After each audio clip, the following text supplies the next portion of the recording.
أعوذ بالله من الشيطان الرجيم بسم الله الرحمن الرحيم ٹاٹھیو بچو السلام علیکم ورحمۃ اللہ وبرکاتہ یُس آز أزیُک کلاس چھُ یہِ چھُ کلاس 7th سبجیکٹ چھُ جیوگرافی ٹاپِک چھُ اِنسایڈ اور أرتھ ٹاٹھیو بچو تۄہہِ آسیو پوٚرمُت زٔمیٖنس متعلق یُس سون زٔمیٖن چھُ یتھ أسۍ ہوم لینڈ ونان چھِ یہِ چھُ کینٛژن تہن ہُنٛد بنیومُت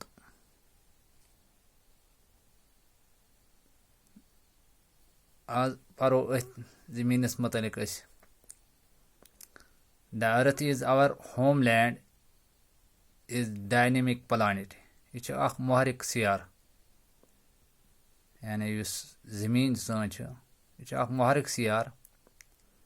یعنی گردش منٛز یُس سیارٕ چھُ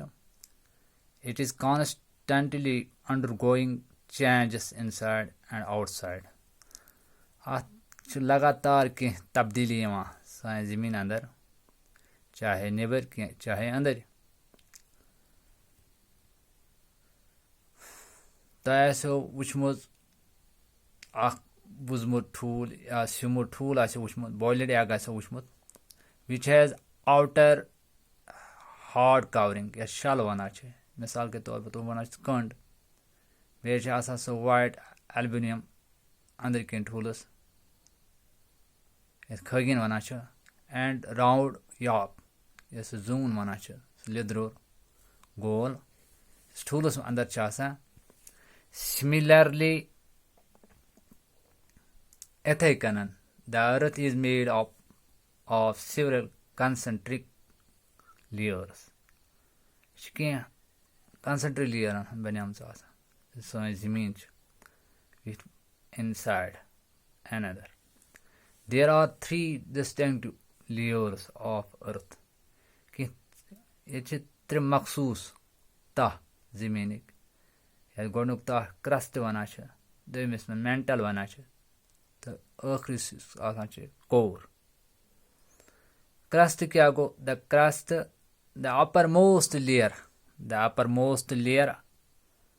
of the earth is called crust. The main mineral constituents معدنیتی اجزا چھِ اتھ منٛز آسان mineral constituents آسان چھِ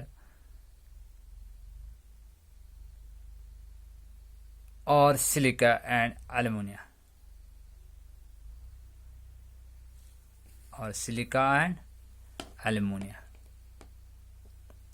It is thus called soil. Si silica and Al alumina. It is thinnest of all layers. یہِ چھُ تمام بیٚین تہن نِش زٲیُل اکھ توٚن تہہ about 35 kilometers. صرف چھِ آسان 35 یعنی 35 کِلوٗمیٖٹر چھِ آسان أمِس رٔٹِتھ زسٹ تھوڑا اَمہِ بۄن کُن یُس بیٛاکھ تہہ چھُ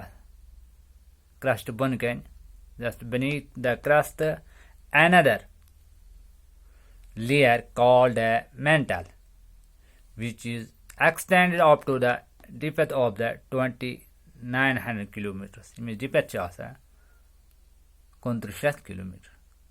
below the crust. کَمہِ نِش کرسٹ بۄن وٕچھو ٹاٹھیو بھایا د اوسینِک کرسٹ یُس اوسینِک کرسٹ چھِ آسان mainly consist of the silica and magnesium it is اتھ منٛز اوسینِک کرسٹس منٛز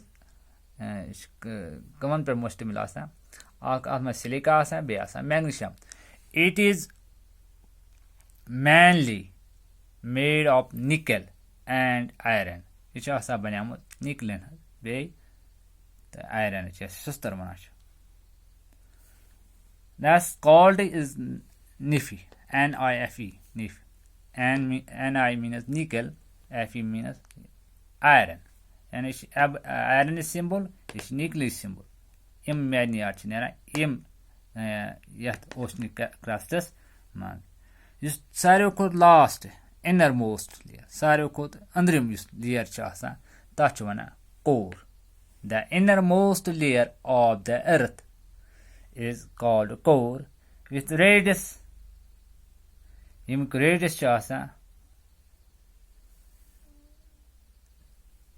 300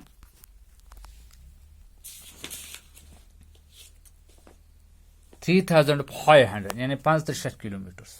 500 kilometers. The innermost layer of the earth is core.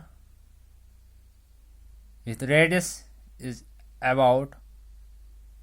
3500 kilometers.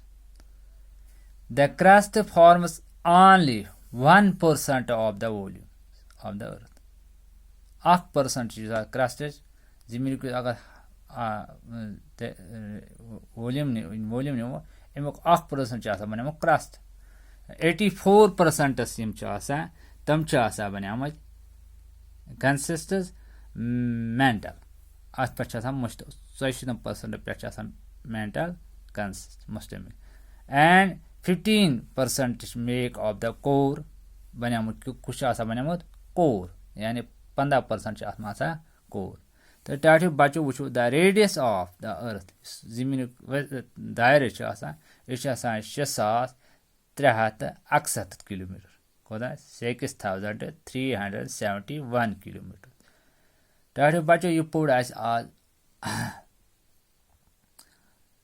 जमीन मतलब थोड़ा बहुत जमीन अंदर किन क्या नबर किन कुछ तह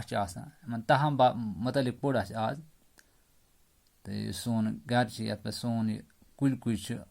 इस पठम तह तो हा बह शिकल वो टाट बचो दायरे दुतमुत मे अत हेरम तह अत वन क्रस्ट इस अंदरम यह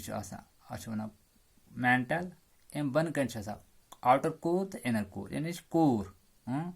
इसलिए अत त्रे तह अख गोस क्रस्ट ब्या गोस मैंटल तो त्रेम लास्ट सारे को अंदरम तथ वन कोर.